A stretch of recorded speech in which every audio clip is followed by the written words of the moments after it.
Sveiki, aš esu Lina Balsė ir noriu pakalbėti apie teisingą būdą naudoti vitaminą B, vartoti tiksliau. Žiūrėkit, vitaminas B, jo funkcija yra padėti mums maistą, konkrečiai ypač angliavandenius, cukrų, versti į energiją, kurią mūsų kūnas galės panaudoti. Ir todėl mums tikslinga B vitaminus naudoti su maistu pirmoje dienos pusėje, nes mes norime dienos metu daugiau energijos, bet ne naktį. Jeigu mes B vitaminus išgersime naktį, ypač B6 vitaminas gali įtakoti miegą, neleisti smegenims atsipalaiduoti ir labai įtakos sapnus. Nei gerąją pusę. Tad vietoje to, kad būtumėte labiau energingi, žvalūs, labiau susikaupę, vartodami vitaminą B, būsite neišsimiegoję ir pavargę, nes vartojate jį nelaiku. Ir kai kam gali pasirodyti, kad tai jeigu tai yra vandenyje tirpus vitaminai ir aš juos gersiu vakare ir jie užsibus organizme visą naktį, nes naktį nesišlapinu, tai aš iš jų gausiu daugiau naudos. Bet tau nereikia tos naudos naktį, kai nevalgai ir nereikia maisto versti į energiją. Ir apskritai papildomos energijos naktį nereikia, naktį reikia ilsėtis, atsipalaiduoti.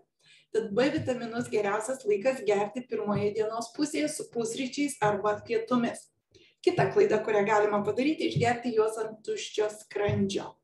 Galbūt jūs nepusryčiaujate, o norite juos išgerti ryte. Tada teks atidėti iki pietų. Nes B vitaminai labai lengvai gali suerzinti skrandį, jeigu jie yra atskirai ne su maistu.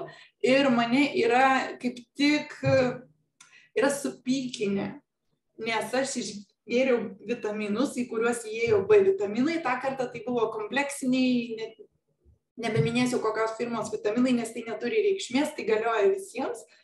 Vitaminams, jeigu juose yra B vitaminų, taip pat yra ir kai kurie kiti papildai, kurie gali geriau juos ne ant tuščio skrandžio vartoti.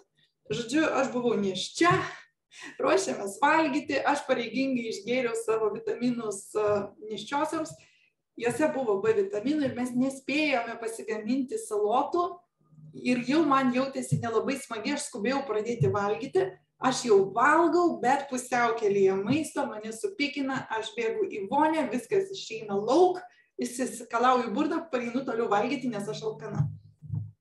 Toksai nutikimas, kuris tiesiog perspėja, kad neišgerti B vitaminų prieš gaminantis valgyti. Jeigu nori prieš pat valgį išgerti, nes vandenį tikslingiau gerti prieš valgį, tai jau prieš pat valgį. Arba jau geriau po jo. Arba su maistu, vidury maisto, kada jau jums bus patogu, bet ne ant tuščio skrandžio. Kitas momentas, vandenyje tirpus vitaminai išsiplauna su vandeniu. Kas mums šiaip normalu, nenustebkite, kad šlapimas tapo truputį salotinis, toks įdomios spalvos, tai visiškai normalu, perteklių kūnas paleidžia. Svarbiausia gerti kokybišką B vitaminą, kad kūnas jį gerai įsisavintų. Pavyzdžiui, yra kelios skirtingos B12 vitamino formos. Mums reikia kobalamino, tai yra pavadinimas tos medžiagos, kuri sutrumpintai vadinama B12 vitaminu. Forma gali būti cianokobalaminas arba metilkobalaminas. Yra ir dar pora kitų variantų. Aš turiu patirtį su cianokobalaminu. Prie mano sveikatos būklės man reikia kelis kartus per metus profilaktiškai papildyti B vitaminų. Periodiškai darusi tyrimus laboratorijoje, galima pridavus kraują išsitirti B1, B6 ir B12. Deja tik šituos, nors man būtų įdomu visi. Ir aš juos periodiškai pagerdama, praeitį laikiau, kad tai yra man rekomenduoti geri vitaminai, kuriuose B12 yra kaip cianokobalaminas. Bet žiūrėkit, mūsų kūnai reikia kobalamino, mums atliekama dalis yra ciano molekulė, jinai mūsų kūne jungiasi su kaliu ir gaunasi kalio cianidas. Jeigu galite, jeigu žinote, komentaruose parašykite, kam dar naudojamas kalio cianidas ir kodėl mes tikrai nenorime jo gauti į savo organizmą. Kad ir kokiom mažom tai yra dozėm, mano atveju vitaminus B man reikia vartoti kelis kartus per metus ir aš jų gaunu daugiau, galbūt nei tipiškai, galbūt ilgiau ir tai jau gali sukelti rimtą problemą. Aš jau esu turėjusi alergiją vitaminams, kuriuos naudojau šiek tiek ilgiau negu vertėtų, ne mėnesį laiko, bet tiesiog buvo poreikis, tikrai buvo poreikis. O kaip žinoti, kad tau trūksta B vitaminų?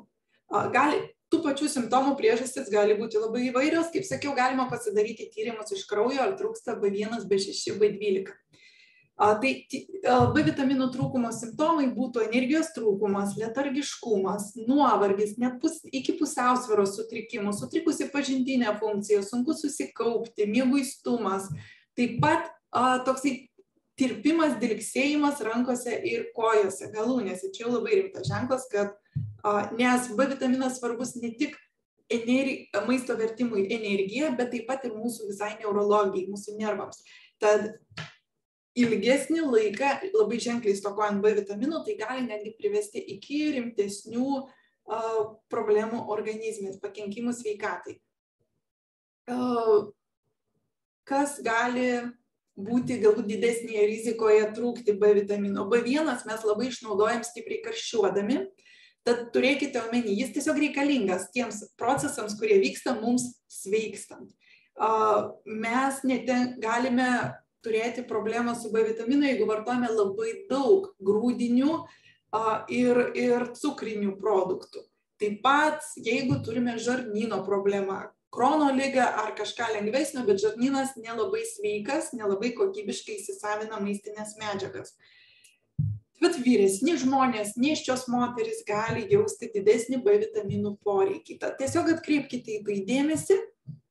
Jeigu jūs vartosite tiesiog standartiniam, normaliom dozėm, tai jūs tau nepakenksite pavartoję kokybiško vitamino, nepasakiau, B12, nealergizuojanti, nedirginanti, žymiai saugesnė ir puikiai įsisavinama forma yra metilkobalaminas. Būtent toks B12 yra papildė, kurį aš vartoju, rekomenduoju ir kam bus įdomu, parašykite, galiu duoti nuorodą jį įsigyti iš kompanijos Young Living.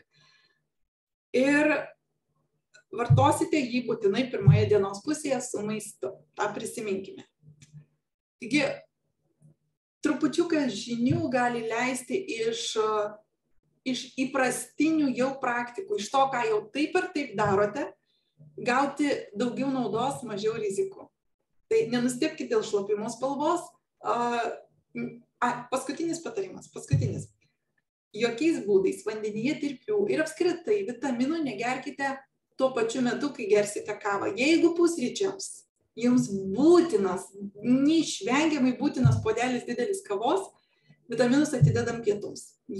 Arba kavą perstumkite į pietus. Šiaip ar taip, neuromokslininkai rekomenduoja po atsibudimo bent porą valandų atidėti kavą. Vėliau, kad neišbalansuotų bioritmo.